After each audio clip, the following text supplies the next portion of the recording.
الحمدللہ رب العالمین والصلاة والسلام علی خاتم النبیین اما بعد فاعوذ باللہ من الشیطان الرجیم بسم اللہ الرحمن الرحیم۔ پڑھیے الصلاة والسلام علیک یا رسول اللہ وعلی آلک واصحابک یا حبیب اللہ۔ الصلاة والسلام علیک یا نبی اللہ وعلی آلک واصحابک یا نور اللہ۔ درود پاک پڑھنے کے بے شمار فضائل و برکات ہیں۔ کعبے کے بدر الدجا، طیبہ کے شمس الضحیٰ صلی اللہ تعالی علیہ وسلم کا فرمان عالی شان ہے، من صلی علی صلاۃ واحدۃ صلی اللہ علیہ عشرہ۔ میرے آقا فرماتے ہیں کہ جس نے مجھ پر ایک بار درود پاک پڑھا، اللہ کریم اس پر اپنی 10 رحمتیں نازل فرماتا ہے۔ ومن صلی علی عشرا صلی اللہ علیہ مئۃ، جو مجھ پر 10 بار درود پاک پڑھے، اللہ کریم اس پر 100 رحمتیں نازل فرماتا ہے۔ ومن صلی علی مئۃ صلی اللہ علیہ الفا، جو مجھ پر 100 بار درود پاک پڑھے، اللہ 1000 رحمتیں نازل فرماتا ہے۔ جو پروفیشنل انجینئرز بیٹھے ہیں، آپ کا بھی کیلکولیشن میں مائنڈ بہت چلتا ہے، بہت ساری چیزوں کو کیلکولیٹ کرتے ہیں۔ بزنس کمیونٹی کے لوگ تو کرتے ہی حساب کتاب ہیں۔ تو اب ذرا سوچیں، ایک درود پر 10 رحمتیں، 10 درود پر 100 رحمتیں، 100 درود پر 1000 رحمتیں۔ کیا شاندار فارمولہ ہے کہ میں اور آپ اگر چاہتے ہیں کہ صبح و شام مجھ پر رحمت الہی برستی رہے۔ اتنے ڈیفیکلٹ ٹائم سے ہم گزر رہے ہیں کہ آج حالات ایسے ہو گئے ہیں کہ لوگ گھر سے نکلتے ہیں تو یہ خیریت کی فکر ہوتی ہے کہ خیر سے واپس آئیں، ہم بھی خیر سے آئیں، پیچھے گھر والے بھی خیر سے رہیں۔ اب جب گھر آ جائیں تو پیچھے کاروبار خیر سے رہے۔ ٹریول پر جاتے ہیں تو اپنے کاروبار، اپنے گھر بار، اپنے سٹاک، تمام چیزوں کی فکر رہتی ہے کسی نہ کسی مائنڈ میں۔ تو اب ذرا سوچیں کہ اگر مجھ پر اللہ کی رحمتیں برستی رہیں، میرے کاروبار پر، میری فیملی پر، میری ذات پر، تو انشاءاللہ بہت ساری مصیبتیں جو آنے والی ہوں گی وہ بھی ٹل جائیں گی۔ تو this is the way to protect yourself. یہ شاندار طریقہ ہے کہ اپنے آپ کو، اپنی فیملی کو، اپنے کاروبار کو، اپنی تمام چیزوں کو اگر سیکیور کرنا ہے، سیف کرنا ہے، تو درود پاک پڑھتا رہوں، رحمتیں برستی رہیں، اور جس پر اللہ کی رحمت برسے گی اس پر مصیبت کیسے آئے گی؟ ٹھیک ہے نا؟ اچھا، پھر نبی پاک کا جو یہاں تک حدیث تو ایک بہت خوبصورت کیلکولیشن ہے، مگر اس حدیث کا جو اگلا پارٹ ہے نا، ومن صلی علی الفا، جس نے مجھ پر 1000 بار درود پاک پڑھا، زاحمت کتفہ کتفی علی باب الجنہ، آقا فرماتے ہیں جنت کے دروازے پر اس کا کاندھا میرے کاندھے سے چھو رہا ہوگا۔ اب مہربانی کی انتہا دیکھیں کہ مجھے نبی پاک اپنے پیچھے ہی جنت میں لے جائیں۔ غلام تو پیچھے ہی ہوتے ہیں نا، ہمارا تو نعرہ یہی تھا، باغ جنت میں محمد مسکراتے جائیں گے، پھول رحمت کے جھڑیں گے ہم اٹھاتے جائیں گے، اور خلد میں ہوگا ہمارا داخلہ اس شان سے، یا رسول اللہ کا نعرہ لگاتے جائیں گے۔ تو ہمارا تو پہلے ہی ارمان یہ کہ بس سرکار کے پیچھے پیچھے چلے جائیں، مگر کرم بالائے کرم، مہربانی کیا ہے؟ آقا فرماتے ہیں جو 1000 بار درود پاک پڑھے گا جنت میں ایسے جائے گا کہ اس کا کاندھا میرے کاندھے سے چھو رہا ہوگا۔ کاندھا کس سے چھوتا ہے؟ امام صاحب اعلان کرتے ہیں نا، کاندھے سے کاندھا ملا لیجئے، صفحے درست کر لیجئے، ویری نیکسٹ ٹو می، جو بالکل میرے برابر میں ہوتا ہے، میرا کاندھا تو اس سے ٹچ ہو رہا ہے۔ اللہ اکبر، سرور کائنات کثرت سے درود پاک پڑھنے والے پر اتنی بڑی مہربانی فرمائیں گے۔ اب میرے کاروباری اسلامی بھائیوں، میرے انجینئر بھائیوں، پروفیشنل اسلامک بردرز، اب ہم سوچیں ہمارا کتنا ٹائم ہم فضول ضائع کرتے ہیں۔ اگر آپ کبھی اکیلے میں بیٹھ کر غور کریں نا، تو ہمارا روزانہ گھنٹوں جس میں ہم کچھ نہیں کر رہے ہوتے، نہ دنیا کا کوئی کام کر رہے ہوتے، نہ آخرت کا کوئی کام کر رہے ہوتے۔ چلے کاروبار کر رہے ہیں تو سمجھ بھی آ رہا ہے کہ بندہ جاب پہ بیٹھا ہے، کاروبار کر رہا ہے، آفس کا کام کر رہا ہے، واٹ ایور، کچھ بھی نہیں کر رہے ہوتے، فارغ ویلے، تھوڑی پنجابی کہتے ہیں نا ویلے بیٹھے ہیں، کیا بیٹھے بھائی؟ موبائل لے کے بیٹھے ہیں۔ کئی گھنٹے ہمارا موبائل فون ہم سے لے جاتا ہے، اور نہ جانے کتنا ہمیں بیزی کر دیا، اتنا بیزی کر دیا ہے کہ اب گھر والوں کے لیے بھی ٹائم نہیں ہے، آس پاس کے لوگوں کے لیے بھی ٹائم نہیں، ہمارے ساتھ بیٹھا ہوا کہیں اور ہے، ہمارے ساتھ موبائل پر جو ہے وہ ہمارے ساتھ کنیکٹ ہے۔ ایسا نہیں ہونا چاہیے۔ ہمیں کچھ وقت موبائل کو، اب ایسا فیل ہوتا ہے مجھے کہ ہم اپنا کوئی ایسا ٹائم باندھیں کہ وہ ٹائم میرا بغیر موبائل کے ہوگا۔ اب میں کم از کم ان گھنٹوں میں موبائل کو ہاتھ نہیں لگاؤں گا، تو پھر انشاءاللہ ہم بہت ساری عبادتیں، مطالعہ، اپنی ذات میں بہتری لا سکیں گے. ورنہ تو اتنا انوالومنٹ، وہ کہتے ہیں نا ہمارے پاکستان میں ایک سے کئی بار زیادہ ہوا ہے، کبھی کوئی ایسی دن آتا ہے تو موبائل فون بند کر دیے جاتے ہیں. تو ایک بار موبائل فون بند ہو گیا پورا دن، تو کراچی میں پورا دن موبائل فون بند تھا. تو ایک صاحب کی میں نے سوشل میڈیا پر پوسٹ پڑھی کہ بڑے دنوں بعد آج اپنے گھر والوں سے ملاقات ہوئی ہے اور پتہ چلا اچھے لوگ ہیں. یعنی اپنے ہی گھر والوں سے ملاقات ہی نہیں ہوتی، کیونکہ اب گھر تو جاتا ہوں روز، مگر میں گھر جاتا ہوں میرے ہاتھ میں موبائل، بچوں کی امی کے ہاتھ میں، بچے ایوری بڈی از بیزی ان دی موبائل. ہم گھر میں رہ کر بھی باہر ہیں، گھر میں رہ کر باہر والوں سے رابطے میں، گھر والوں سے رابطے میں نہیں ہیں. آپ کو پتہ ہے ایک فینومینا، ایک باقاعدہ اس پر کام ہو رہا ہے دنیا میں. ایک ریسٹورنٹ کے بارے میں نے پڑھا امریکہ میں کہ انہوں نے اب اچھا ہم لوگ ہمارے یہاں ہمارے وطن میں ہمیں بس وہ والی کروانی ہے جس میں وائی فائی ہونا چاہیے، ٹرین وہ چاہیے جس میں وائی فائی ہونا چاہیے، ہم نے کھانا کھانے وہاں جانا ہے جس ریسٹورنٹ میں وائی فائی. ہم الٹا اپنے آپ کو اتنا انوالو کر بیٹھے، اب دنیا اتنا اس کو استعمال کر بیٹھی کہ اب الٹا چل رہے ہیں. اب ریسٹورنٹ والے کہتے ہیں ہمارے ریسٹورنٹ میں کھانا کھانا ہے تو موبائل نہیں چلے گا، اور اس کی بڑی پیاری وجہ انہوں نے بیان کی. وہ کہتے ہیں ہم چاہتے ہیں آپ آ کر ہمارا کھانا کھائیں اور اس کو ٹیسٹ کریں، نہ کہ آپ یہاں آ کر بھی موبائل میں لگے رہیں، پتہ ہی نہیں چلے گا ہم نے کیسا بنایا ہے. اب اس بات کو سمجھنا ہو نا، تو کبھی کبھی ہوتا ہے ایسا کہ بندہ لنچ کر رہا ہے، گھر والوں نے کھانا لگایا، فون کان پہ، کھانا کھا لیا، فون چل رہا ہے، کھانا کھانے کے بعد پتہ ہی نہیں ہوتا کہ کیا کھایا، کیسا تھا. گھر والوں نے پوچھا کھانا کیسا، پتہ نہیں، ٹھیک تھا، صحیح تھا، پتہ ہی نہیں، کیونکہ ذائقہ تو جب آئے گا نا جب آپ کھانے پر توجہ دیں گے. یعنی کسی بھی چیز پر توجہ نہیں ہے، توجہ ہے تو اب صرف موبائل ساری توجہ ہماری لے جا رہا ہے. تو ٹرائی ٹو انڈرسٹینڈ، ہمیں اسی دنیا میں رہ کر اپنی آخرت کی تیاری بھی کرنی ہے. We don't get any extra time. مجھے اور آپ کو کوئی الگ سے ٹائم نہیں ملے گا کہ بھائی 50-60 سال پہلے کاروبار، جاب، فیملی، دنیا کو ٹائم دے دو، مزے کر لو، اب یہ 5 سال آخرت کو ٹائم دے دو. نہیں، نو بڈی نوز، ہمیں پتہ ہی نہیں ہوگا، کسی کو نہیں پتا ہوتا. مرنے سے پہلے کسی کو ایک لمحہ پہلے پتہ نہیں ہوتا کہ اگلا لمحہ میں زندہ ہوں یا نہیں ہوں. جبھی تو وہ شعر سنا ہے نا، آگاہ اپنی موت سے کوئی بشر نہیں، سامان 100 برس کا ہے، پل کی خبر نہیں. ہمیں تو پل کا نہیں پتا ہے، تو پھر کیوں نہیں کرتے آخرت کی تیاری. اللہ ان اوقات سے بچا لے کہ جو اوقات ضائع کرنے والے ہیں. اللہ کرے کہ ایک ایک سانس کی ہمیں قدر نصیب ہو جائے. لوگ ٹائم مینجمنٹ پر بڑی بات کرتے ہیں، بزنس مین بھی بیٹھے ہیں، پروفیشنلز، انجینئرز مجھے سن رہے ہیں. میں ایک بہت نبی پاک علیہ الصلوۃ والسلام کی لائف، اللہ اکبر، ٹائم مینجمنٹ کا جو اسلام درس دیتا ہے نا، میں کہتا ہوں کائنات میں کوئی ریلیجن، یعنی اسلام تو پریکٹیکلی ٹائم مینجمنٹ کا درس دے رہا ہوتا ہے. جتنی ٹائمنگ کے ساتھ ہماری عبادتیں ہیں، مجھے بتائیے کہ ہمارا تو سارا کا سارا نظام ہی ٹائمنگز پہ ہے. نماز کا وقت شروع ہو گیا، جب تک وقت شروع نہیں ہوگا آپ نماز نہیں پڑھ سکتے. 1 منٹ پہلے بھی نماز پڑھی تو نماز نہیں ہوگی، 1 منٹ بعد نماز پڑھی، ٹائم ختم ہو گیا، پھر نماز نہیں ہوگی. افطار پورا دن بھوکے ہیں، 1 منٹ پہلے افطار، چند سیکنڈ پہلے افطار کر لیا تو روزہ گیا، اور جیسے افطار کا وقت ہوگا پھر افطار کریں گے. یعنی ہماری نماز، ہمارے روزے، ہماری عبادات کس قدر ٹائمنگ کے ساتھ ہے. بڑی باتیں کرتے لوگ، میں نے بھی دنیا دیکھی ہے کہ جناب دنیا میں جائیں بڑا ٹائم ٹیبل ہے، لوگ بڑے وقت کے پابند ہیں، ٹرینیں، جہاز، ایوری تھنگ ٹائم پہ آتی ہے. میں دنیا کے بہت سارے ملکوں میں ٹرینوں میں، جہازوں میں، پانی کے جہازوں میں، سب میں سفر کر کے دیکھ لیا. یقیناً ٹائم کا بڑا وہاں پر نظام ہے، مگر کبھی کبھی ایسا ضرور ہوتا ہے کہ جب موسم خراب ہو، طوفان ہو، فاگ ہو، سنو فال ہو، تھوڑا بہت وہاں بھی ٹائم میں فلائٹ کینسل ہو جاتی ہے، لیٹ ہو جاتی، سب ہو سکتا ہے. آؤ میں بتاتا ہوں اسلام میں ٹائم کی کیسی پابندی ہے. آندھی آئے، طوفان آئے، پوری دنیا میں جب اذان کا وقت ہوتا ہے مؤذن اس وقت ٹائم پہ اذان دیتا ہے. آپ دنیا کی کسی مسجد میں چلے جائیں، 99.99% باہر بارش ہو رہی ہے، طوفان ہو رہا ہے، نماز جماعت کا جو وقت ہے امام صاحب ایگزیکٹلی اسی ٹائم پہ جماعت کو کھڑا کر دیتے ہیں. ارے اتنی بڑی تعداد میں ٹائم مینجمنٹ ہے. مسجدوں کی تعداد تو اٹھاؤ، جماعت کتنی ہوتی ہیں، اذانیں کتنی ہوتی، کروڑوں دنیا میں اگر جماعت ہو رہی ہیں، ہر جماعت ٹائم پہ ہو رہی ہے، ہر اذان ٹائم پہ ہو رہی ہے. اللہ اکبر. بلکہ لوگ کہتے ہیں ٹائم مینجمنٹ کے ساتھ ڈسپلن ہونا چاہیے.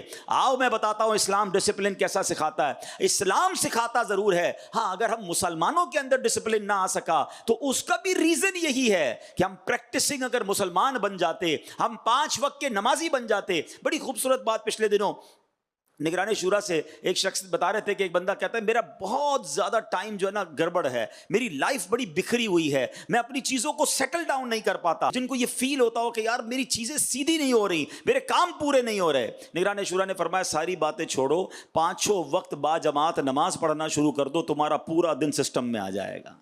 کیونکہ جب آپ سسٹم سے نماز پڑھنا شروع کر دیں گے نا، فجر کے وقت نماز کے لیے مسجد میں آئیں گے، ظہر کے وقت آئیں گے، ٹائم کے مطابق آئیں گے، آپ کی ہر کھانے میں، ہر کہتے ہیں باکس میں آپ کی چیز رہنا شروع ہو جائے گی، اور پوری چیزیں جو ہے سیدھی ہونا شروع ہو جائیں گی۔ وہ اس کو اس طرح سمجھیے گا کہ ایک چھوٹا بچہ تھا، اپنے والد کے پاس آیا، والد صاحب کو کہا ابو مجھے کچھ کام دیجیے۔ بچہ ہوتا ہے نا بعض اوقات کام نہیں کرنے دیتا، مجھے ابو کچھ بات کرنی ہے، کچھ کام کرنا ہے، یا آپ کے ساتھ کھیلنا ہے۔ ابو کچھ کام میں مصروف تھے، تو انہوں نے کیا کیا، دنیا کا ایک نقشہ لیا اور اس کے 5-6 ٹکڑے کیے نا پھاڑ کے، اور کہا بیٹا جاؤ اس کو جوڑ کے لے آؤ۔ اور کہا بیٹا آپ کم از کم گھنٹے 2 گھنٹے کے لیے گیا، میں اپنا کام نپٹا لوں گا۔ وہ 5-7 منٹ کے اندر جو ہے وہ دنیا کا نقشہ جوڑ کے لے آیا۔ کہا ابو اور کوئی کام بتائیں؟ بولا پہلے یہ بتاؤ کہ دنیا کا نقشہ اتنا جلدی، کیونکہ اس کے لیے تو پوری دنیا کا نقشہ معلوم ہونا چاہیے، یہ کیسے جوڑا؟ تو کہتا ابو میں نے دنیا کا نقشہ نہیں جوڑا، اسی پیپر کے پیچھے جو ہے نا ایک بندے کی تصویر بنی ہوئی تھی، آپ نے 5 ٹکڑے کر کے مجھے دیے، میں نے پیچھے دیکھا تو بندہ بنا ہوا تھا، میں نے بندے کے ناک آنکھیں کان جوڑے تو پیچھے بندہ بھی ٹھیک ہو گیا، پیچھے دنیا کا نقشہ بھی ٹھیک ہو گیا۔ تو اس سے سیکھنے کو کیا ملا کہ اگر ہم سارے ٹھیک ہو جائیں نا تو سارا نظام ٹھیک ہو جائے گا۔ مسئلہ یہ ہے کہ ہم بعض اوقات نظام پر بہت بات کرتے ہیں، ارے جناب مسلمانوں کے اندر ڈسپلن نہیں ہے، مسلمانوں کے ٹائم مینجمنٹ نہیں، ارے اسلام میں تو ہے نا، ہم فالو کریں اسلام کو، ہم اسلام کے اصولوں کو فالو کر لیں۔ ہم سے زیادہ ٹائم مینجمنٹ اور ڈسپلن کوئی نہیں سکھاتا۔ مجھے بتائیں نا، دنیا میں بہت سارے مذاہب ہیں، ہر مذہب ہر قوم کے الگ الگ ان کی عبادت، اور جناب بڑا ڈفرینشیٹ ہے لوگوں میں، مگر ہمارے یہاں کیا ہے، ایک ہی صف میں کھڑے ہو گئے محمود و ایاز، نہ کوئی بندہ رہا نہ کوئی بندہ نواز۔ کئی بار آپ کے آفیسز میں ہوا ہوگا کہ پیون ہوتا ہے، بظاہر وہ پیون ہے یا بظاہر وہ بہت لو کیٹیگری کی جاب کرنے والا ہے، مگر وہ شریعت کا پابند ہے، اور جب نماز کا ٹائم ہوتا ہے تو باس صف میں کھڑا ہوتا ہے اور وہ اسلامی بھائی امام بن جاتا ہے۔ یہ آپ کو صرف حسن اسلام میں نظر آئے گا، یہ مساوات کا درس صرف آپ کو اسلام میں نظر آئے گا، کیونکہ اسلام ہمیں نماز کے ذریعے سکھاتا ہے کہ کوئی کسی سے پیسے والا کسی سے برتر نہیں ہے، کوئی ڈگری والا کسی سے برتر نہیں ہے۔ اللہ کی بارگاہ میں اگر کوئی مرتبے والا ہے تو وہ تقوی والا ہے۔ اگر میں نماز پڑھوں گا تو تکبر نہیں آئے گا، میں نماز پڑھوں گا تو میرے اندر تواضع، انکساری اور عاجزی آ جائے گی، کیونکہ میں ہر کسی کے ساتھ کاندھے سے کاندھا ملا کر کھڑا ہو جاؤں گا۔ میں کبھی یہ نہیں کہہ سکوں گا یہ میرے برابر گریڈ والا نہیں، یہ میرے جیسا مالدار نہیں، اس نے کپڑے میرے جیسے نہیں پہنے۔ نہیں جناب، جب نمازی بندہ بنتا ہے تو دل میں عاجزی آنا شروع ہو جاتی ہے۔ بہت ساری بیماریاں جو دل میں آ رہی ہیں نا، اس کی بڑی وجہ یہی ہے کہ ہم اسلام کے اصولوں پر عمل نہیں کر رہے۔ اچھا، ٹائم مینجمنٹ کی، ڈسپلن کی بات ہو رہی ہے، جناب بڑے بڑے دنیا میں ایونٹس ہوتے ہیں، مگر مجھے بتاؤ جب حج کا ایونٹ ہوتا ہے، اللہ اکبر، 30 لاکھ 35 لاکھ افراد، ٹھیک ہے، دنیا میں اتنا بڑا اجتماع کوئی نہیں ہوتا، سب ٹائم کے ساتھ موو کر رہے ہوتے ہیں۔ یہ مینا کا وقت ہے، everybody has to be in Mina, یہ عرفات کا وقت ہے، ہر کسی نے عرفات میں پہنچنا ہے، یہ رات مزدلفہ میں گزارنی ہے، ہر کسی نے، یعنی لاکھوں لوگ ٹائم کے ساتھ ڈسپلن کے ساتھ موو کر رہے ہوتے ہیں۔ یہ وقت ہے جمرات کی رمی کا، یہ وقت ہے طواف الزیارہ کا، یہ وقت ہے جناب سعی کا۔ اللہ اکبر، جتنی ٹائم، جتنی مینجمنٹ، جتنا ڈسپلن اسلام سکھاتا ہے۔ خالی دوسروں کی باتیں کر کے انسپائر ہو رہے ہوتے ہیں، خواہ خواہ دوسروں کی باتیں کر کے ہم ڈی مورلائز ہو رہے ہوتے ہیں۔ اللہ اکبر، میرے دین پر ہم عمل پیرا ہو جائیں اور دین کے اصولوں پر عمل کریں اور جانیں، ہمیں کوئی انسپائر نہیں کر سکتا۔ ہم خواہ خواہ دوسروں کی باتیں کر کے بعض اوقات ڈی مورلائز ہو رہے ہوتے ہیں، ارے جناب دوسروں کے اخلاق بڑے اچھے ہیں، فلاں قوم کے اندر بڑی انسانیت ہے۔ اللہ اکبر، میں نے اس نبی کا کلمہ پڑھا ہے جو جانوروں کے حقوق بھی بیان کرتے ہیں، جو پودوں کے حقوق بھی بیان کرتے ہیں۔ اللہ اکبر، میرے آقا کی شان تو یہ ہے، ایک بار وضو فرما رہے تھے، کوئی بلی قریب آئی، نبی پاک نے دیکھا اسے پیاس لگی ہے، اپنا برتن میرے آقا نے آگے کر دیا، اسلام تو یہ درس دیتا ہے. ہم کیوں دوسری قوموں کو سن کر انسپائر ہو رہے ہوتے ہیں؟ ہم نے چونکہ اپنے دین کو نہیں پڑھا, ہم نے نبی پاک کی سیرت کو نہیں پڑھا, سرکار دو عالم علیہ الصلوۃ والسلام کی تعلیمات کو نہیں پڑھا. اگر ہم سنت رسول پر عمل کرنے والے, اسلام کے اصولوں پر عمل کرنے والے بن جائیں تو زندگی بڑی آسان ہو جاتی ہے. سرکار دو عالم علیہ الصلوۃ والسلام کی ایک حدیث میں پیش کرنا چاہتا ہوں. وہ کہتے ہیں نا, کوزے میں دریا کو بند کر دینا. ہاں, نبی پاک کی باتیں, اللہ اللہ حضور کی باتیں. شاعر کہتے ہیں نا, اللہ اللہ حضور کی باتیں,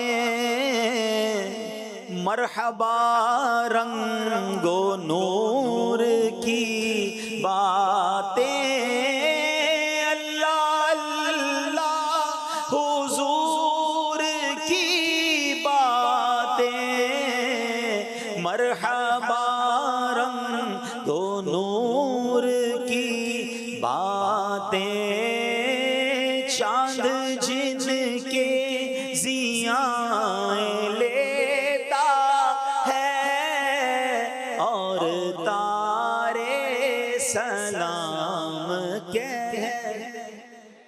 حضور کی باتیں. اللہ اکبر. اچھا, ایک اور خوبصورت بات, سرکار دو عالم علیہ الصلوۃ والسلام کے جملے حدیثیں سارے ہی باکمال ہیں, مگر جس دور میں سرور کائنات تشریف لائے نا, یہ بڑی سمجھنے والی بات ہے.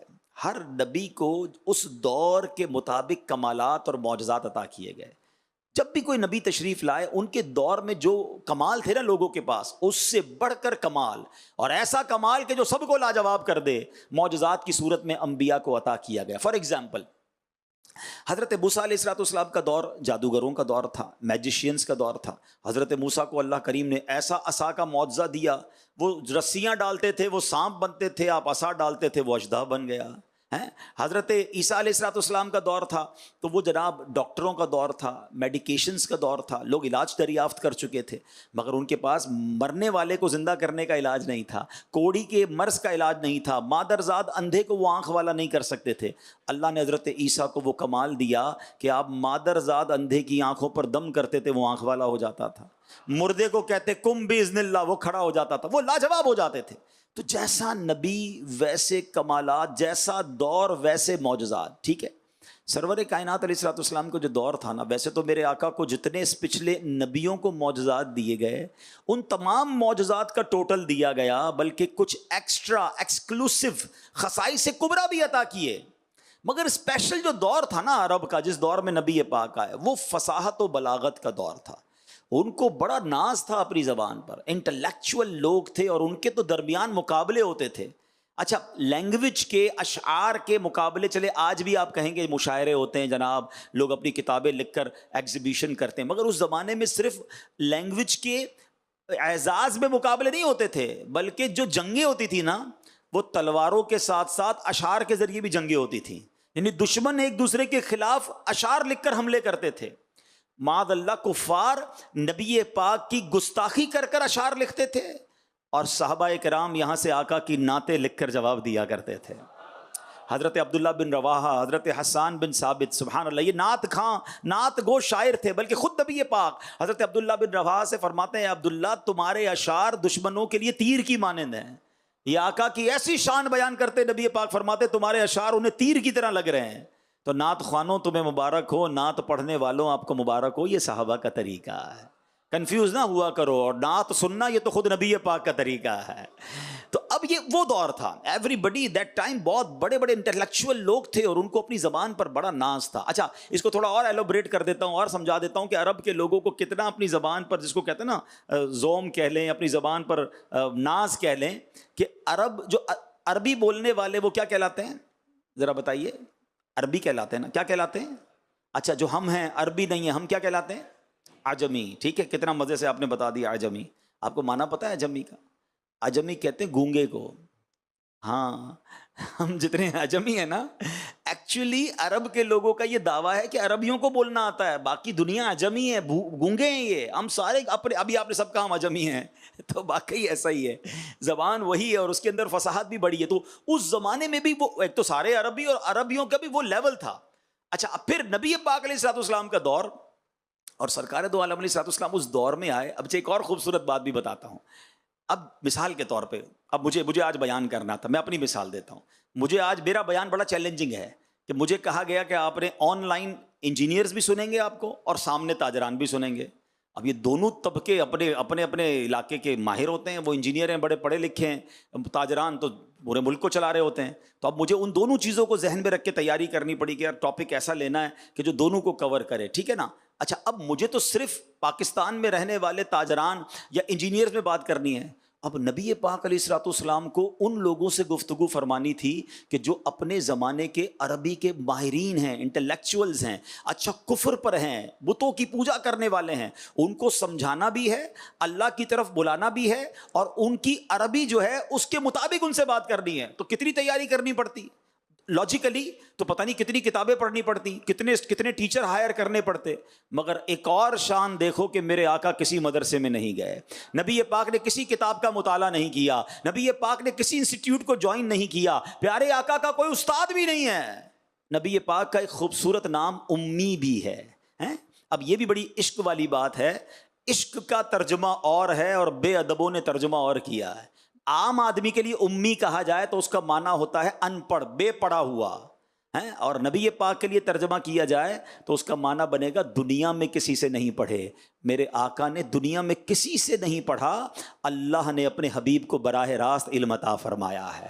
الرحمن علم القرآن، رب نے براہ راست اپنے حبیب کو ایسا علم عطا فرمایا کہ جب نبی پاک ان لوگوں کے سامنے گئے نا، پہلے تو وہ جانتے تھے کیونکہ پیارے آقا مکے میں ہی بڑے ہوئے تھے، نبی پاک کی ساری زندگی ان کے سامنے گزری تھی، وہ جانتے تھے انہوں نے کوئی کتابیں نہیں پڑھی، کوئی بہت بڑا علم حاصل نہیں کیا، کسی استاد کے پاس نہیں گئے، یہ ہم سے کیسے بات کریں گے. اللہ اکبر، جب نبی پاک نے گفتگو شروع کی تو حال کیا ہوا پوچھو بریلی کے تاجدار سے. وہ کہتے ہیں آقا میں نثار تیرے کلام پر، ملی یوں تو کس کو زبان نہیں. حضور بڑے بڑے زبان والے آئے، مگر نبی پاک نے جب گفتگو شروع کی میں نثار تیرے کلام پر، ملی یوں تو کس کو زبان نہیں. وہ سخن ہے جس میں سخن نہ ہو، وہ بیان ہے جس کا بیان نہیں. آقا تیرے آگے یوں ہیں دبے لچے.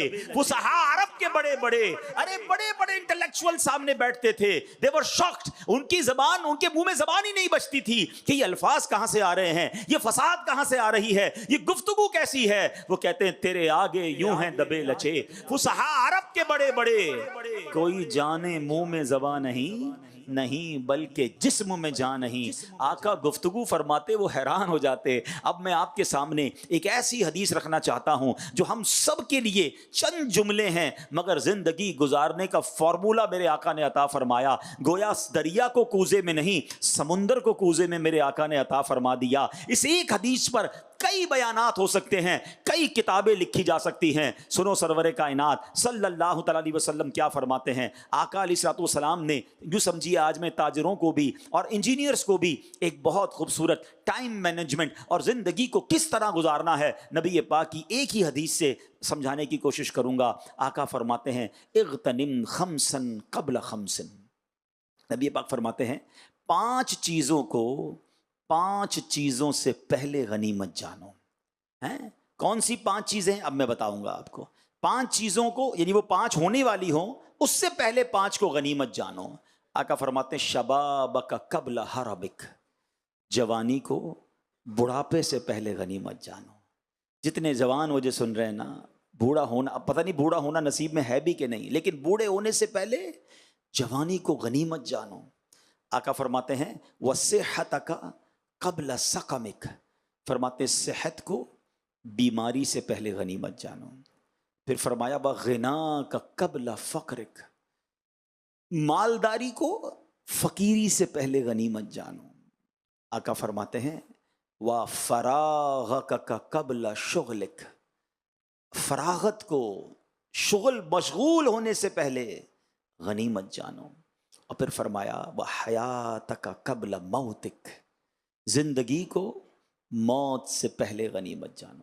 یقین کرے میرے پیارے اسلام بھائی، اگر اس ایک ایک جملے پر صرف غور کر لیا جائے نا، جتنے جوان بیٹھے ہیں جن کے اعضاء سلامت ہیں، جن کے بازو سلامت ہیں، جو پیروں پہ چل سکتے ہیں، یہ جوانی، یہ صحیح اعضاء سلامت اس لیے نہیں ملے کہ اللہ کی نافرمانی کی جائے. عجب فینومینا ہے. آج تو بات ہوتی ہے بھائی جوانی ہے، موج کرنے کے دن ہے، جوانی تو دیوانی ہے، اس کے بعد اللہ اللہ کر لیں گے.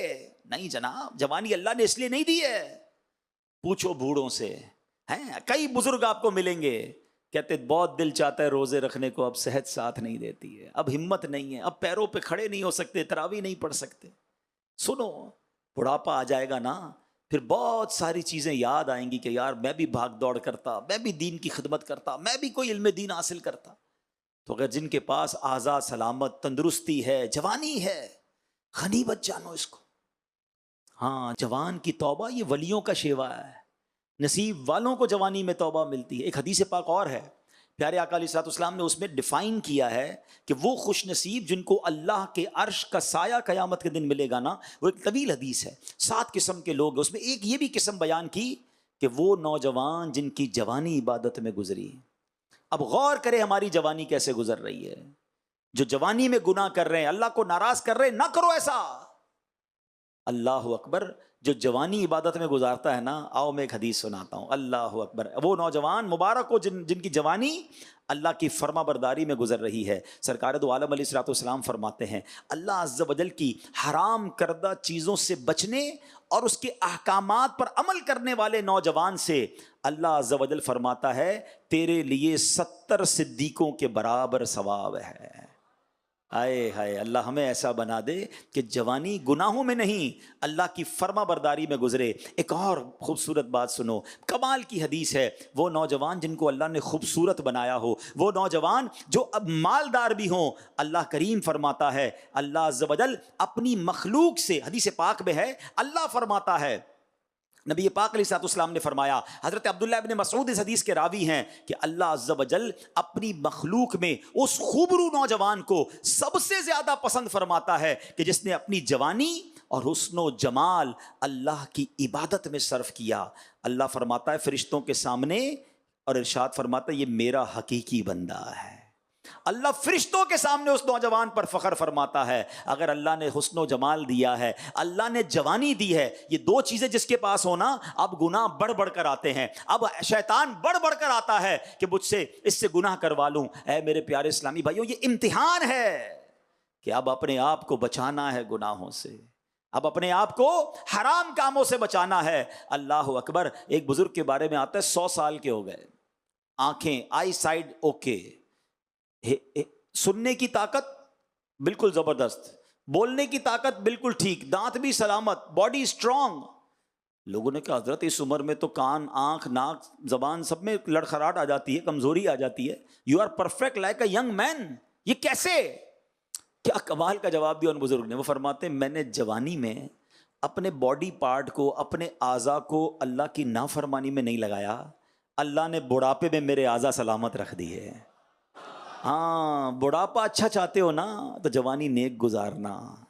اگر جوانی میں حرام کام کرنے ہیں نا تو بڑھاپے میں بعض اوقات انسان برباد ہو جاتا ہے.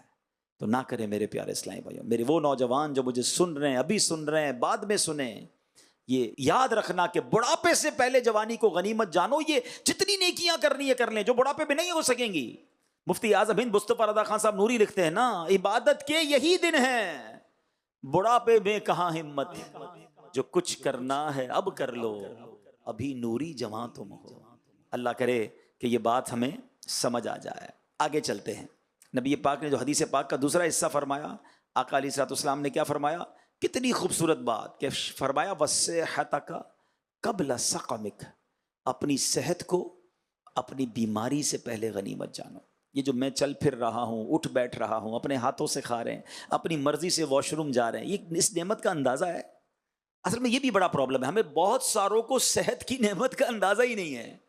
اگر اس کا اندازہ کرنا ہو نا، اچھا اس کا اندازہ پتہ کس کو ہو جاتا ہے؟ جس کے گھر میں کوئی بڑی بیماری میں آ جائے. اللہ کرے ہمارے سارے گھر والے محفوظ رہیں، مگر جس نے قریب سے ڈائلسس کے مریض کو دیکھا ہو، جس نے قریب سے کینسر کے مریض کو دیکھا ہو، جس نے قریب سے کسی نابینا کو دیکھا ہو، کسی نے قریب سے کسی بہرے گونگے کو دیکھا ہو، کسی قریب سے کسی لنگڑے کو دیکھا ہو، اس کو اندازہ ہو جاتا ہے کہ یار پیر کتنی بڑی نعمت ہے، آنکھیں کتنی بڑی نعمت ہے. ہمیں اندازہ ہی، کچھ کو تو اندازہ ہی کوئی نہیں ہے نا کہ ہمیں اللہ نے نواز کتنا بڑھا دیا ہے.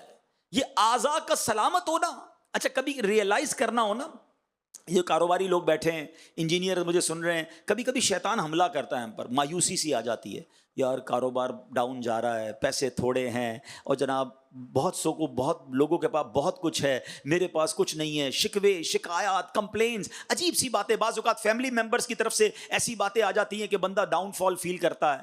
کبھی ایسی کیفیت ہو نا تو اسکوٹر یا گاڑی نکالو اور کسی بھی اسپتال کے ایمرجنسی وارڈ میں چلے جائیں 2 گھنٹے کے لیے، آپ کو لگ پتا جائے گا کہ میں کتنا خوش نصیب ہوں، ہیں کیسے کیسے پیر کٹے ہوئے، ہاتھ کٹے ہوئے، نابینا ہیں، اتنی ایسی بیماریاں، یعنی پہلے تو ہم سنتے تھے کہ بڑی عمر کے لوگوں کو جا کے کینسر ہوتا ہے، اب تو نوجوانوں کو، بچوں کو بلڈ کینسر ہیں، 4-4 5-5 سال کے بچوں کو شوگر، انسولین لگ رہی ہے، 3-4 سال کے بچوں کا ڈائلسس ہو رہا ہے، اور میرے دونوں گردے سلامت۔ آپ بلیو نہیں کر سکتے، گردے فیل ہونا، اللہ معاف کرے، اللہ ہمارے دشمن کو بھی کبھی یہ بیماری عطا نہ فرمائے، پتہ ہی نہیں اللہ نے یہ گردے سلامت دیے کتنی بڑی نعمت ہے۔ ہمارے ایک بہت قریبی رشتہ دار کے دونوں گردے فیل ہو گئے تھے، میں ان کے ساتھ ملتا تھا نا، وہ پتہ کیا کہتے تھے، آپ صرف پانی پیتے ہو نا مجھے حسرت ہوتی ہے، کہتے میں پورے دن میں 1 گلاس پانی پی سکتا ہوں، ڈاکٹر نے کہا اس سے زیادہ پانی مت پینا، میں چسکی لے کے پانی پی کے پھر رکھ دیتا ہوں۔ یار جتنا جی چاہے پانی پیتے ہیں، جتنا جی چاہے جا کر پھر واش روم میں اس سے فارغ ہو جاتے ہیں۔ کبھی سوچا ہے کسی کا پیشاب رک جائے، جا کے پوچھو تکلیف کس کو کہتے ہیں؟ یہ صحت کی تو قدر ہی نہیں ہے، ہمیں پتہ ہی نہیں ہے کہ ہمیں کیا نواز دیا اللہ نے، کاروبار نہیں ہے، مارکیٹ ڈاؤن ہے، گھر بڑا نہیں ہے، کرائے کا گھر ہے، شکوے ہی ختم نہیں ہوتے ہمارے، میرا گریڈ نہیں بڑھ رہا، آفس میں جاب کر رہا ہوں تو مجھ سے اوپر والا گریڈ آگے بڑھ گیا، ارے تمہیں رب نے جو دیا اس کا شکر کب ادا کرو گے، اور اس صحت کی نعمت کی قدر کب کرو گے؟ اللہ اکبر۔ ایک ایسا ہی کمپلیننٹ، شکوے کرنے والا ایک بزرگ کے پاس چلا گیا، کہتا حضور اللہ نے مجھے کچھ دیا ہی نہیں ہے، میں بہت پیچھے رہ گیا، سارے دوست آگے بڑھ گئے۔ آپ نے فرمایا کچھ نہیں دیا؟ کہا کچھ نہیں دیا، کنگال، غریب، گھر بھی کرائے گا، اپنی کوئی چیز نہیں۔ فرمایا اچھا ایسا کرو ایک آنکھ مجھے دے دو، 10 لاکھ روپے لے لو۔ کہتا آنکھ؟ اندھا ہو جاؤں گا حضور، کیسے دے دوں؟ فرمایا اچھا 2 ہاتھ ہے نا، بلکہ 2 ہاتھ چھوڑو، ایک انگوٹھا دے دو، 2 لاکھ روپے لے لو، ایک ایک کر کے ساری انگلیاں دے دو 2-2 لاکھ میں۔ اچھا 2 کان ہیں، 1 کان دے دو، ٹھیک ہے، ایک گردہ دے دو، زندہ رہو گے مرو گے نہیں، 10 لاکھ روپے لے لو۔ وہ منع کرتا رہا، یہ گنواتے رہے، آخر میں کہتے ہیں عجیب آدمی ہو، کروڑوں کی پراپرٹی لے کے گھوم رہے ہو، کہتے ہو اللہ نے کچھ نہیں دیا۔ کاش یہ بات سمجھ آ جائے، میں نے اور آپ نے کوئی دعا نہیں کی تھی اللہ سے کہ اللہ آنکھ والا بنانا، کان والا بنانا، گونگا مت بنانا۔ کچھ دیکھو تو کبھی کسی گونگے کو کیسے اشارے کرتا ہے، بیچارہ بات ہی نہیں سمجھا پاتا یار، آوازیں نکالتا ہے عجیب عجیب قسم کی، ہنستے ہیں لوگ اس پر۔ مجھے اور آپ کو جب جو بات کرنی ہے اپنی زبان سے ہم کرتے ہیں، کبھی شکر ادا کیا یا اللہ زبان والا بنایا؟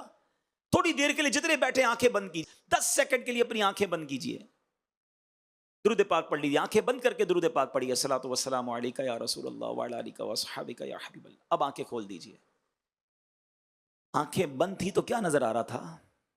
کچھ آ رہا تھا نظر، لیکن کوئی کلر بلیک ایسا ہی تھا نا۔ آنکھیں کھولی تو سب نظر آنے لگ گیا۔ 10 سیکنڈ کے لیے تمہاری میری آنکھیں بند ہوئی تو اندھیرا تھا۔ نابینا کی ساری زندگی میں اندھیرا ہوتا ہے، وہ کچھ نہیں دیکھ سکتا۔ میں آپ کو بتاؤں، مجھے 2 دن پہلے ایک میسج آیا،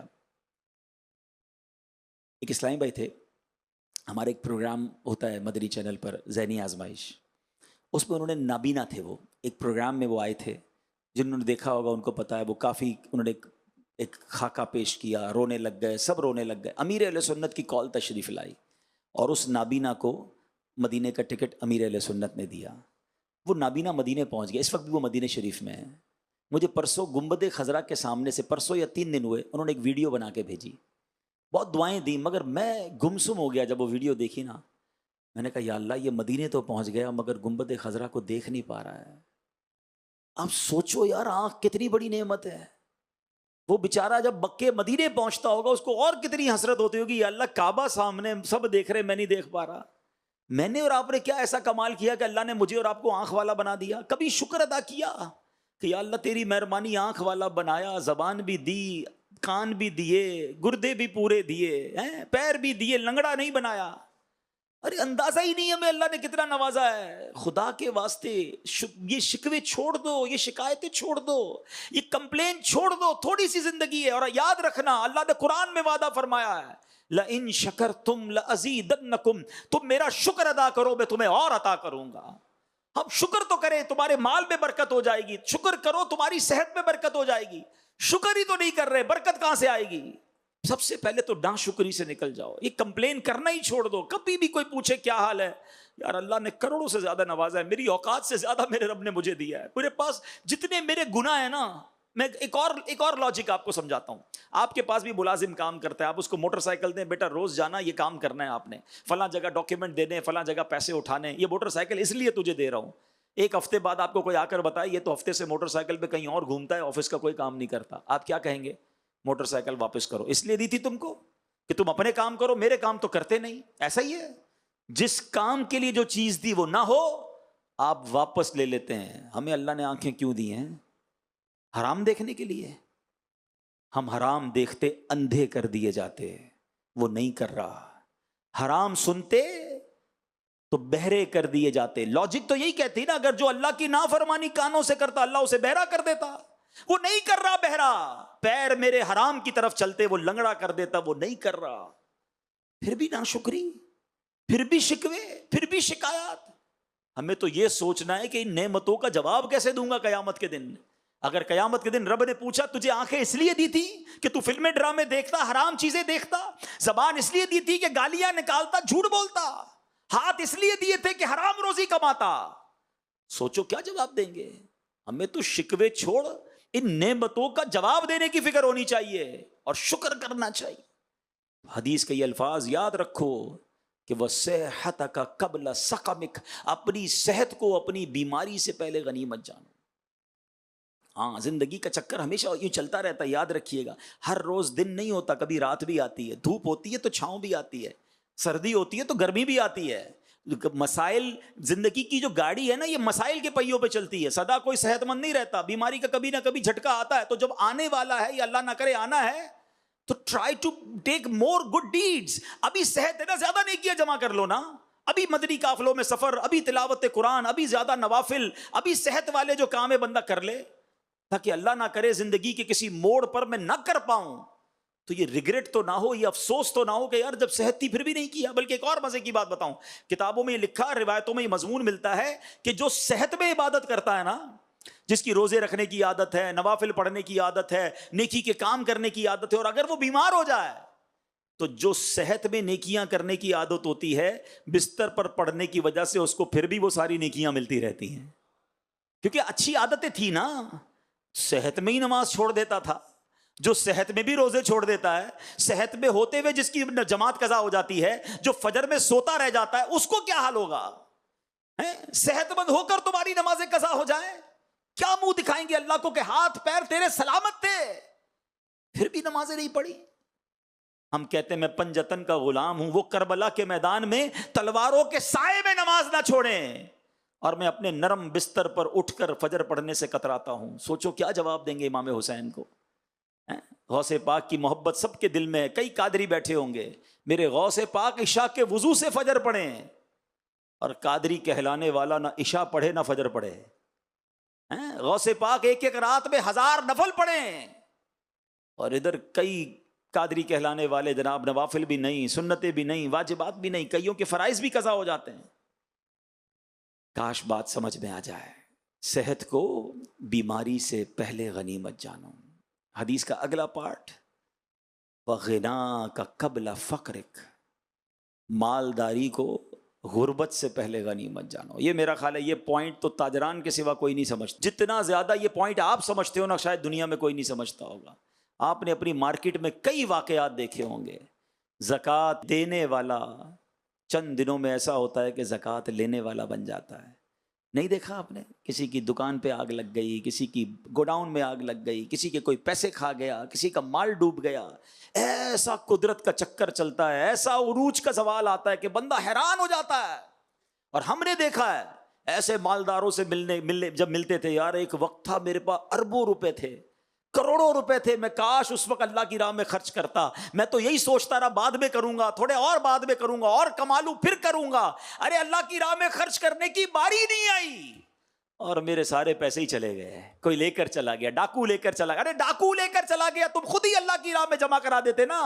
میں آپ کو حدیث سناتا ہوں، لوگ انشورنس کرواتے ہیں، ناجائز انشورنس کی طرف جاتے ہیں. آؤ میں آپ کو مدنی سیکیورٹی بتا رہا ہوں. اللہ کے حبیب علیہ الصلوۃ والسلام کا فرمان حدیث قدسی ہے. آئے ہائے کتنی خوبصورت حدیث ہے. اللہ فرماتا ہے اے ابن آدم اپنا مال میرے پاس جمع کروا دے، نہ جلے گا، نہ ڈوبے گا، نہ چوری ہوگا، نہ کم ہوگا. حدیث پاک کا مضمون ہے میں تجھے اس وقت لوٹاؤں گا جب تجھے ایک ایک نیکی کی ضرورت ہوگی. کدھر جمع ہو جائے گا؟ اللہ کی بارگاہ میں جمع ہو جائے گا. میں ادھر خرچ کرتا ہوں، وہ میرے ہی اکاؤنٹ میں آخرت کے جمع ہو جائے. اگر خدا نہ خواستہ کاروبار ختم بھی ہو گیا، خدا نہ خواستہ کوئی نقصان بھی ہو گیا، مگر جو اللہ کے پاس جمع کرائے ہوئے نا وہ سارے سیکیور ہیں. اچھا مزے کی بات یہ ہے ایسا نہیں جو میں اللہ کی راہ میں خرچ کرتا ہوں قیامت کے دن ہی ملیں گے. میرے نبی فرماتے صلی اللہ تعالی علیہ وسلم کہ میں اللہ کی قسم کھا کر کہتا ہوں اللہ کی راہ میں خرچ کرنے سے مال کم نہیں ہوتا. مطلب کیا ہوا؟ جب میں اللہ کی راہ میں خرچ کروں گا ملٹی پلائی ہو کر دنیا میں بھی ملے گا اور جنت کے اکاؤنٹ میں بھی جمع ہو رہا ہے. ارے اس سے اچھی سیکیورٹی کون سی ہے؟ مگر دل ہے کہ مانتا نہیں، دل ہے کہ پیسے نکلتے ہی نہیں. اللہ کی راہ میں خرچ کرنے کا ذرا بوجھ پڑ جاتا ہے دل پر. ارے کبھی کوئی ایسا بندہ آپ نے دیکھا، آپ کو ملے مارکیٹ میں کوئی شخص، یا میرے جو انجینئر سن رہے ہیں آپ کو کوئی ایسا انجینئر ملے کہ یار بہت افسوس ہوا آج بہت موڈ آف ہے. کیوں آف ہے بھائی؟ یار میرے جیب میں 20,000 تھے، آتے آتے میں اپنے اکاؤنٹ میں جمع کرا کے آ گیا. کوئی کہے گا یار کائے کا ٹینشن ہے، آپ کی جیب سے آپ کے اکاؤنٹ میں ہی جمع ہوئے نا، تو پھر کیوں برا فیل کر رہے ہو؟ پھر ٹینشن کائے کی ہے؟ آپ کی پیسے آپ ہی کے اکاؤنٹ میں گئے ہیں. کاش یہ بات سمجھ آ جائے کہ جتنے پیسے میں اللہ کی راہ میں خرچ کر رہا ہوں وہ کہیں نہیں جا رہے، وہ میرے ہی اکاؤنٹ میں جمع ہو رہے ہیں. اور اس اکاؤنٹ میں جمع ہو رہے ہیں کہ جہاں مجھے بہت ساری نیکیوں کی حاجت ہوگی. جتنے مجھے مالدار لوگ، تاجران، انجینئر سن رہے ہیں، اس بات کو ایک واقعے سے مزید سمجھیے. جو نبی پاک نے فرمایا نا کہ غربت سے پہلے مالداری کو غنیمت جانو. اٹ مینز اپنی مالداری میں اللہ کی راہ میں خرچ کر کے اپنا مال آگے پہنچا دو، کہیں کوئی اور نہ لے جائے. ایک بادشاہ کے بارے میں آتا ہے کہ اس بادشاہ نے پوری مملکت میں ایک کمپٹیشن کروایا، ہو از دا بگیسٹ فول ان اور کنٹری. پورے ملک کے اندر سب سے بڑا بے وقوف کون ہے؟ مقابلہ کروایا وزیروں نے، ایک بے وقوف کو سلیکٹ کیا اور بادشاہ کے سامنے پیش کیا کہ حضور یہ سب سے بڑا بے وقوف ہے. بادشاہ نے کہا چیک کر لیا؟ کہا ہم نے چیک کر لیا حضرت، بڑے ٹیسٹ لیے، اس سے بڑا بے وقوف کوئی نہیں. بادشاہ نے اپنی سونے کی مالا اتاری، اسے انعام میں دی، وہ خوشی خوشی گھر چلا گیا. کچھ دنوں کے بعد اس بے وقوف کو اطلاع ملی کہ بادشاہ سلامت بہت بیمار ہو گئے ہیں. اس نے کہا چلو میں بھی جا کے ملتا ہوں. بادشاہ کے پاس آیا، کہتا ہے بادشاہ سلامت طبیعت کیسی ہے؟ بادشاہ کہتا ہے بہت بیمار ہوں، اب تو دنیا چھوڑ کر جا رہا ہوں، اب اس دنیا سے اور جانا ہے، اور جہاں میں جا رہا ہوں. کہتا ہے اچھا بادشاہ سلامت کہیں اور جا رہے ہیں؟ کہا ہاں دوسری دنیا میں جا رہا ہوں. بادشاہ سلامت ایک بات تو بتائیے، اتنا بڑا گھر، اتنے کمرے، اتنا زبردست بیڈ روم، اتنا بڑا ڈرائنگ روم، جدھر جا رہے ہیں ادھر گھر بنا لیا؟ بادشاہ کہتا ہے ادھر تو جھونپڑی بھی نہیں بنائی. کہا اچھا بادشاہ سلامت میں دیکھتا ہوں آپ کے آگے پیچھے خادم، خادمائیں، نوکر چاکر، جدھر جا رہے ہیں ادھر خادم بھیج دیا آپ نے؟ کہا ادھر تو ایک بھی خادم نہیں بھیجا. اچھا بادشاہ سلامت میں دیکھ رہا ہوں آپ کے پاس پیسے بہت ہیں، سونا چاندی زیور کیش، جدھر جا رہے ہیں ادھر پیسے بھجوا دیے؟ بادشاہ کہتا ہے ادھر تو پھوٹی کوڑی بھی نہیں بھجوائی ہے. بے وقوف کیا کرتا ہے پتہ ہے؟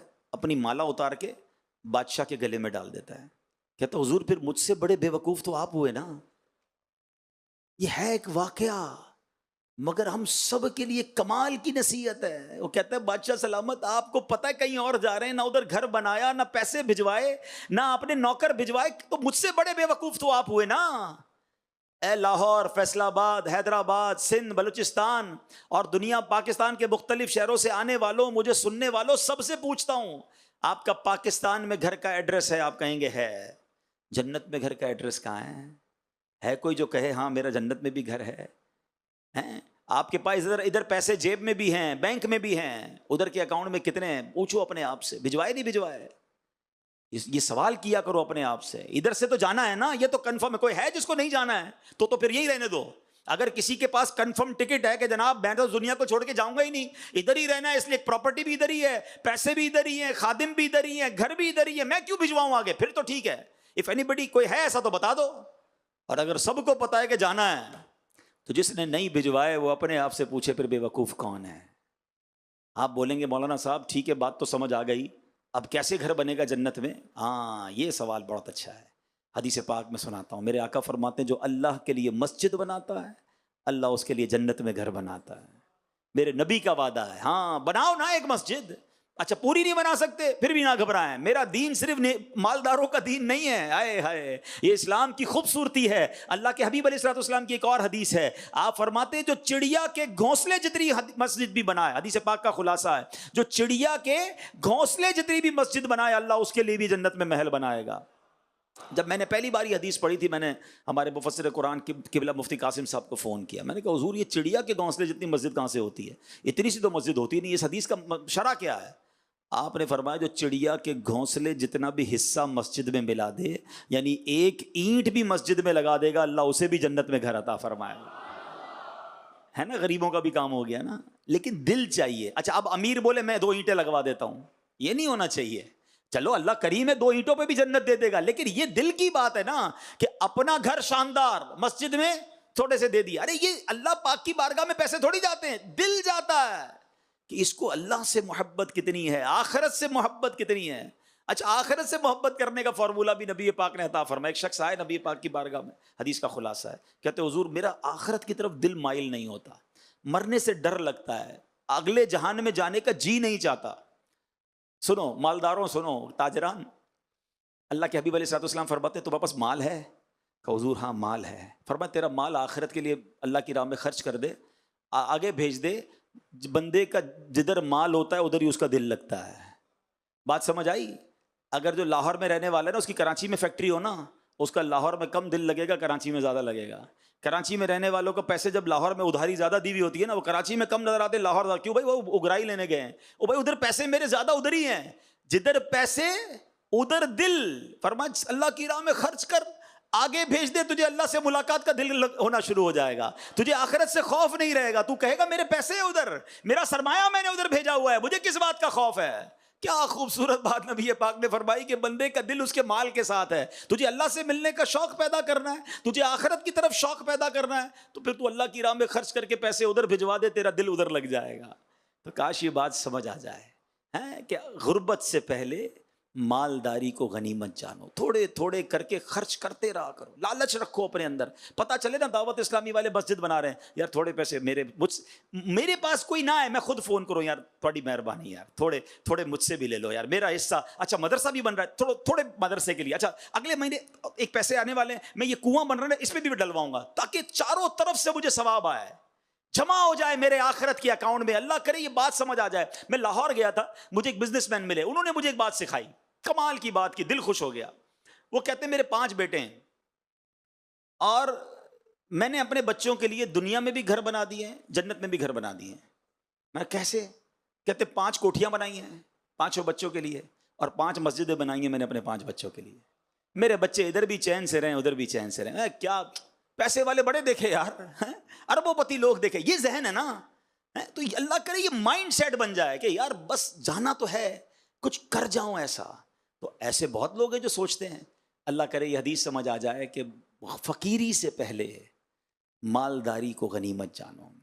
اچھا اگلی بات آقا فرماتے ہیں فراغک قبل شغلک. ہاں یہ بھی بڑا مسئلہ ہے. زندگی کے نا کچھ لمحات ہوتے ہیں جس میں بندہ بڑا فارغ ہوتا ہے. ہو سکتا ہے یہاں بھی مجھے کوئی سن رہا ہو, ٹائم ملتا ہے 2 3 4 گھنٹے روز ہیں اس کے پاس, کچھ نہیں کر رہے, فارغ.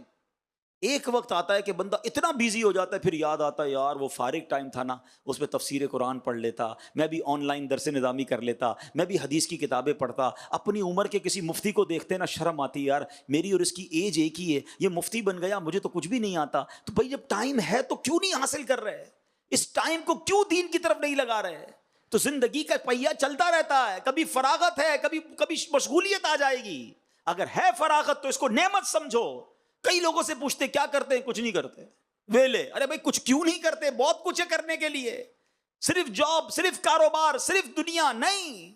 اپنی اسی زندگی میں کچھ گھنٹے تو نکالیں دعوت اسلامی کے لیے, کچھ گھنٹے تو. اچھا دعوت اسلامی کو کیا ہے, آپ جو کاروباری مجھے سن رہے ہیں, انجینئر سن رہے ہیں, آپ جو بھی ٹائم دعوت اسلامی کو دیتے ہیں ایکچولی آپ اپنی آخرت کو دے رہے ہیں.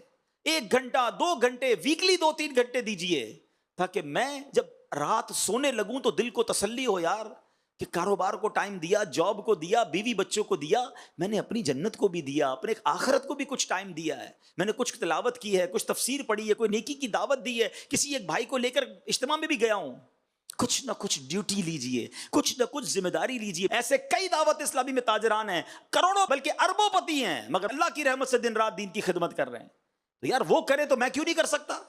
تو آئیے ہم بھی دین کی خدمت، اور کاروباری نے جب جب دین کی خدمت کی ہے، یہ میں آپ کو اور بات مزے کی بتا دوں، آپ اٹھائیے اسلام کی تاریخ، سبحان اللہ، سیدنا عثمان غنی بہت بڑے بزنس مین، حضرت ابو بکر صدیق بہت بڑے بزنس مین، خود نبی پاک نے تجارت فرمائی۔ اب آئیے حضرت عبد الرحمن بن عوف اس زمانے کے بلینر الحمدللہ بزنس مین تھے اور عشرہ مبشرہ میں سے ہیں۔ لوگ کہتے پیسے والا جنتی کیسے ہو؟ ارے پیسے والے بھی تھے اور جنتی صحابہ بھی تھے، مالدار بھی تھے، ایک ایک روپیہ حلال کا تھا اور اللہ کی راہ میں خرچ بھی کرتے تھے۔ اور آگے آؤ تو امام اعظم ابو حنیفہ، اللہ اکبر، فقہ کے امام ہیں، علم کتنا کہ آپ کے شاگرد بھی مجتہد ہیں، اور اربوں پتی اس زمانے کے، بہت بڑا کپڑے کا بزنس تھا۔ کس تاجر کی بات کروں؟ تو اسلام میں جب بھی بزنس کمیونٹی کے لوگ آگے آئے بڑا کمال کیا۔ تو اے میرے تاجروں، آپ بھی آگے آئیے، جو انجینئر مجھے سن رہے ہیں آپ بھی آگے آئیے، پڑھے لکھے لوگوں کی دعوت اسلامی کو ضرورت ہے، سب مل کے اللہ کے دین کی بات کرتے ہیں، سب مل کے سنتوں کی بات کرتے ہیں، آؤ سب مل کے لوگوں کو نمازی بناتے ہیں، تاکہ جب قیامت کے دن بارگاہ رسالت میں حاضری ہو تو ہم عرض کر سکیں کہ حضور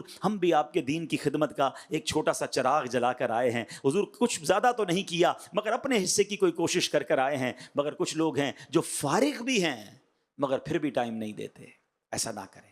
اور آخری حدیث کا جو پارٹ ہے وہ حیاتک قبل موتک، آقا فرماتے ہیں زندگی کو موت سے پہلے غنیمت جانو۔ پتہ ہے جب ہم مر جائیں گے نا، آنکھیں بند ہو جائیں گی، ایک بار سبحان اللہ بھی نہیں کہہ سکیں گے۔ ذرا کہیے سبحان اللہ، اب کہیے الحمدللہ، اب کہیے اللہ اکبر، اب کہیے لا الہ الا اللہ محمد الرسول اللہ۔ ان سب چیزوں کو ہم نے پڑھا، پورا منٹ نہیں ہوا، 25-30 سیکنڈ میں ہم نے سب پڑھ لیا۔ کیا کر سکتے ہو دنیا میں 25-30 سیکنڈ میں؟ کتنے پیسے کما سکتے ہو؟ نہیں کما سکتے، مگر دیکھو میرے نبی کے سچے وعدے ہیں، جو ایک بار سبحان اللہ کہے جنت میں درخت لگ جاتا ہے، ایک بار الحمدللہ کہے جنت میں درخت، ایک بار اللہ اکبر کہے جنت میں درخت، ایک بار کلمہ پڑھو جنت میں درخت۔ ٹائم نہیں ہے، کدھر ہے پھر ٹائم؟ کیا کر رہے ہیں؟ مرنے کے بعد سبحان اللہ کے لیے ترسے گا بندہ، کہے گا یا اللہ واپس بھیج دے، ایک تسبیح پڑھ لوں، 2 رکعت پڑھ لوں، کوئی چانس نہیں ملے گا۔ مولا علی فرماتے ہیں نا، آج عمل کا دن ہے، کل جزا کا دن ہوگا، وہاں حساب ہوگا، پھر کل مرنے کے بعد عمل نہیں ہو سکے گا۔ Today is the time of action and tomorrow is the time of accountability. وہ حساب کا دن ہے، ابھی ایکشن کا دن ہے نا۔ کرو نا عبادت، کس نے روکا ہے؟ لیکن نہیں بنتا ٹائم۔ اللہ کرے کہ مرنے سے پہلے یہ سمجھ آ جائے بات۔ ہمارے اسلاف کو سمجھ آ گئی تھی، وہ تو اتنی نیکیاں اسی لیے تو کرتے تھے کہ یار مرنے کے بعد نہیں کر سکیں گے۔ ہم کو مثال کے طور پہ کسی کمرے میں چھوڑ دیا جائے کہ جتنا خزانہ اٹھانا اٹھا لو، آپ کیا کریں گے؟ 2-3 سونے کے بسکٹ جیب میں رکھ کے نکل آئیں گے، یا آپ کہیں گے رکیں بڑا تھیلا لے کر آتا ہوں بھائی، ایک بلکہ ٹرک ہی لے آتا ہوں، سارا ہی لے جاتا ہوں۔ تو یہ دنیا میں اور آپ آئے ہوئے ہیں نا، جب تک سانسیں، خزانہ سامنے ہیں، پڑھو سبحان اللہ جنت کا درخت، پڑھو الحمدللہ جنت کا درخت، درود پاک 10 رحمتیں، 2 رکعت نفل، کتنی نیکیاں۔ کاش یہ سمجھ آ جائے کہ میں جمع کروں نیکیاں، کیوں اپنی سانسوں کو ضائع کروں۔ تو اے میرے پیارے اسلامی بھائیوں، یہی دعوت اسلامی کا ماحول سکھاتا ہے کہ یہ جگہ جی لگانے کی دنیا نہیں ہے، یہ عبرت کی جا ہے، تماشا نہیں۔ ہم اس دنیا میں آخرت کی تیاری کرنے آئے ہیں، ہم دنیا میں دنیا بنانے تھوڑی آئے ہیں۔ لیکن کچھ لوگ ایسے دنیا جی رہے ہیں، مرنا ہی نہیں ہے جیسے۔ آئیے مل کر اب دعوت اسلامی والے بن جائیں، اپنی آخرت کی تیاری کرنے والے بن جائیں۔ الحمدللہ اس مدنی ماحول میں، اس سنت و برے ماحول میں ہمارے لیے بہت سارے موقع ہیں۔ بزنس کمیونٹی کے لیے موقع ہیں، پروفیشنلز کے لیے موقع ہیں، اسٹوڈنٹس کے لیے موقع ہیں، ٹیچرز کے لیے موقع ہیں کہ آئیے اپنے اپنے طور پہ دعوت اسلامی کی خدمت کیجئے، دین کا پیغام عام کیجئے۔ اللہ مجھے بھی عمل کرنے کی توفیق عطا فرمائے، آپ کو بھی نصیب فرمائے، اور سنتوں کا ہمیں پابند بنا دے۔ اللہ آپ کے رزق حلال میں، کاروبار میں برکتیں دے، اور آپ سب کو تمام مشکلوں اور پریشانیوں سے محفوظ رکھے۔ جزاک اللہ۔ صلو علی الحبیب صلی اللہ تعالی علی محمد صلی اللہ علیہ وسلم۔